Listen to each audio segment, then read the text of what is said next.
Well, folks, it seems President Trump's one big beautiful bill wasn't so beautiful after all. Yesterday, the House Budget Committee voted 16-21 against advancing the bill, dealing a major blow to Trump's legislative agenda. The vote exposed deep divisions within the Republican Party. 5 Republicans joined all Democrats in opposition, effectively killing the bill in committee. Leading the charge against the bill were familiar faces in the GOP's fiscal hawk wing, Representatives Chip Roy of Texas and Ralph Norman of South Carolina. They argued the bill didn't go far enough in cutting spending and would balloon the deficit.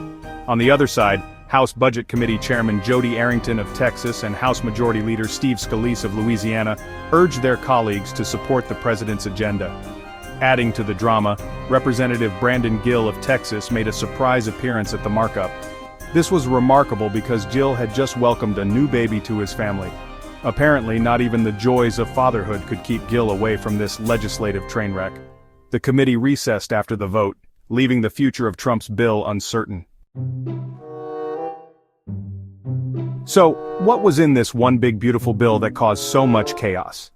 The bill was a signature Trumpian mix of policies. It promised to extend the 2017 tax cuts, which would make the wealthy even wealthier. But, and it's a big but, it also included deep cuts to social programs. We're talking about slashing at least $1.5 trillion from entitlements and food assistance over a decade. The bill proposed significant changes to Medicaid, including stricter work requirements. It aimed to repeal tax credits for green energy, a move sure to please Trump's fossil fuel buddies. And in a move that screams fiscal responsibility, the bill wanted states to shoulder more of the cost for food assistance programs.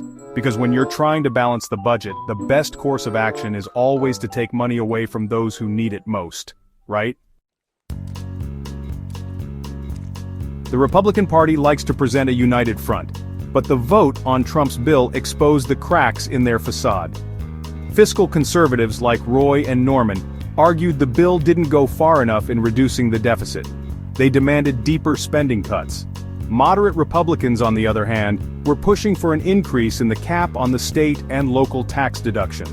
This deduction primarily benefits wealthy taxpayers in high-tax states. Conservative Republicans wanted even faster implementation of the proposed changes to Medicaid, including those work requirements. They also demanded a quicker rollback of green energy tax credits and a lower federal matching rate for Medicaid expansion under the Affordable Care Act. It seems everyone had their own demands and compromise was nowhere to be found. The failure of Trump's one big beautiful bill in committee is a significant setback for the president and his allies in Congress. Trump took to Truth Social, his favorite social media platform, to vent his frustration. He urged Republicans to unite and pass the bill, calling out those who opposed it as grandstanders. But with the GOP deeply divided, it's unclear if Trump's pleas will be enough to salvage his legislative agenda. Negotiations will likely continue as lawmakers try to bridge the divide between the different factions within the Republican Party.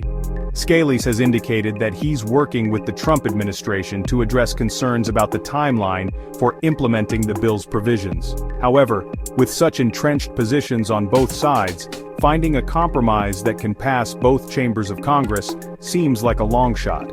This failure highlights the challenges facing the Republican Party as they try to govern with a slim majority in the House and a deeply divided caucus. It seems that even with Trump back in the White House, the GOP can't seem to get out of its own way.